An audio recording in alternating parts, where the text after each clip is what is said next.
अब की बार चंद्र को बुलाया और चंद्रदेव को बुलाकर कहा कि चंद्रदेव तुमने फिर गलती कर दी है, मैं श्राप देता हूं तुमको चंद्रदेव, तुम्हारी काया का तुमको जो अभिमान है ये काया छिन्न हो जाए। चंद्रदेव की काया छिन्न हो रही, टपक रही।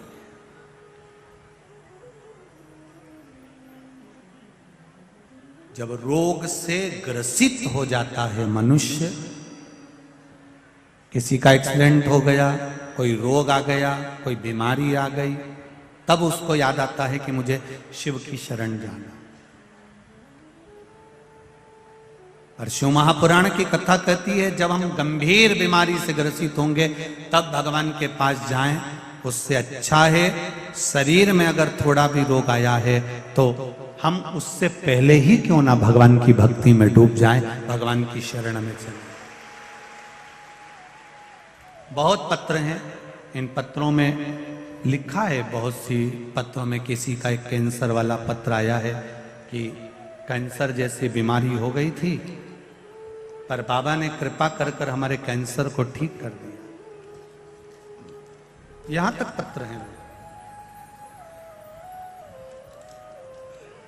पत्र बहुत हैं। चंद्रदेव रो रहे हैं, शरीर में कष्ट हो गया।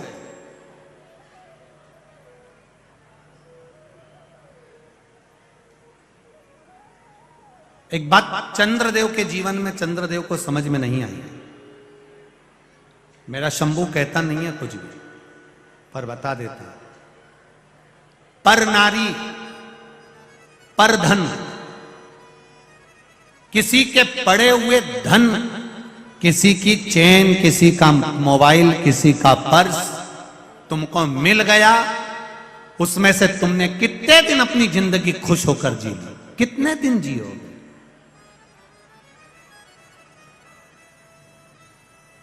फिर वापिस वही रोना जिंदगी का, और उससे अधिक रोना जीवन का है, और ज्यादा रोना है।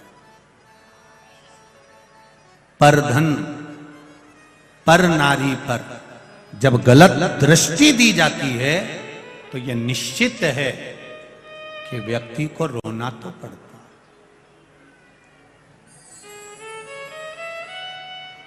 भगवान ने शरीर दिया है, काया दी है, इसका इतना अहंकार मत करना कि अंत समय तुम्हारा रोग से ग्रसित होकर निकले।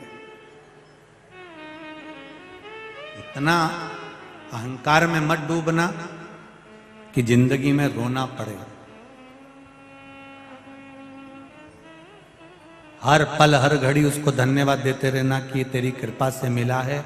शरीर भी दिया तो तूने दिया, घर भी दिया तो तूने दिया, बच्चे भी दिए तो तूने दिया, खाने के लिए दांत भी तूने दिया तो उधर भी तूने दिया, और भोजन भी तू ही दे रहा है। मैं जानती हूं मैं इस लायक नहीं हूं, मेरे जीवन में मैंने पूर्व में क्या करा होगा मुझे मालूम नहीं, पर आज जो निभा रहा है वो तू ही निभा रहा है, मेरा महाकाल, मेरा महादेव निभा रहा है, कोई दूसरा नहीं। काया खराब हो गई चंद्रदेव की, इतना अभिमान था चंद्रदेव को, मेरा तेज मेरा तेज मेरा तेज। यहां तक चंद्रदेव ने कह दिया था कि सूरज, सूर्य तू चमकता है तो मेरे तेज से चमकता है। चंद्रदेव ने एक दिन भगवान विष्णु से भी कह दिया था तुम्हारे शरीर पर जो तेज है और वैकुंठ में तेज है वो मेरी ओर से। चंद्रदेव ने एक बार गुरु बृहस्पति जी से कह दिया था संपूर्ण ब्रह्मांड में जितने ग्रह चमक रहे हैं ये चंद्र से चमक रहे हैं, चंद्र के सिवा किसी की सामर्थ्यता नहीं कि कोई चमक जाए। चंद्र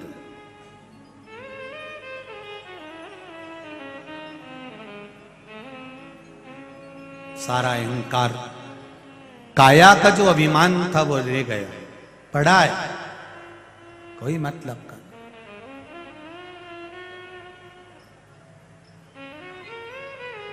बड़ा अहंकार। ब्रह्मा जी के पास में सूचना पहुंची तो ब्रह्मदेव ने नारद जी से कहा नारद चंद्रदेव से कहो कि शिवलिंग का निर्माण करे और उसकी पूजन करे। समय पूछा गया, शिवजी के पूजन का समय क्या रखा जाए? ब्रह्मा जी ने कह दिया चंद्रदेव से कह दो संसार में जन्म लेने वाले मनुष्य का मौत का समय बता दो कि मरेगा कब। जब इंसान को मृत्यु का समय नहीं मालूम कि कब मरेगा तो पूजन का समय क्या पूछना। हर पल दिन रात भगवान की भक्ति ऐसे करो कि मैं अगले पल जीवित रहूंगा कि नहीं रहूंगा। जब मौत का ठिकाना नहीं तो मरने का क्या ठिकाना, भजन का क्या ठिकाना। कोई कहता भगवान का भजन दिन में करो रात में मत करो, कोई कहे शाम को करो सुबह मत करो, कोई कहे अभी करो बाद में मत करो। सबकी सुनो। पर शिव महापुराण कथा कह रही है कि कब मरोगे तुमको मालूम है क्या? जब तुम्हें मरने का नहीं मालूम है, मालूम पड़े रोटी खाता खाता लुढ़क गया तो उससे पहले ही शंकर का भजन कर लो, उससे पहले ही एक लोटा जल चढ़ा लो, उससे पहले ही शिव की भक्ति कर लो, भगवान का भजन कर लो, राम कर लो, कृष्ण कर लो, शिव कर लो। मृत्यु का ठिकाना नहीं है कि कब मरोगे, तो भजन का भी कोई समय नहीं है। तुम्हारी मर्जी पड़े तब करो, पर शिव का भजन।